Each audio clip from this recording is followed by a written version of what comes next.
পঞ্চায়েত নির্বাচন ঘোষণা করা হয়েছে। এর আগে রাজ্যের মাননীয় মুখ্যমন্ত্রী বলেছিলেন 100% বিজেপিকে পঞ্চায়েতে জয়লাভ করতে হবে। তারপর থেকে গোটা রাজ্য জুড়ে একটা রাজনৈতিক পরিবেশ অস্থিরতা তৈরি করা হয়েছে।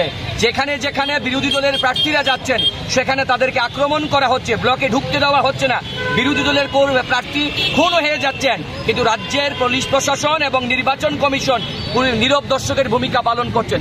আজকে যখন আমাদের বিধায়ক উদয়পুর চাপানিয়াতে ব্লকে যান, সেখানে নমিনেশন সাবমিট করতে উনার উপর আক্রমণ, কংগ্রেস দলের কর্মীদের উপর আক্রমণ, প্রার্থীদের মাথা ফাটিয়ে দেওয়া হয়েছে।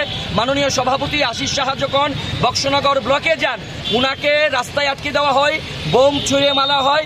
গোটা রাজ্য জুড়ে একটা অস্থির পরিবেশ তৈরি হয়েছে। এর প্রতিবাদ জানিয়ে আজকে আমরা আগরতলা সদর জেলা কংগ্রেসের পক্ষ থেকে একটা বিক্ষোভ প্রতিবাদী মিছিল করছি। আমরা জানান দিতে যাচ্ছি বিজেপিকে, রক্ত ঝরিয়ে এবং সন্ত্রাস করে কংগ্রেসকে রোখা যায় না এবং কংগ্রেস গণতন্ত্রের পক্ষে শেষ রক্তবিন্দু পর্যন্ত লড়াই করবে।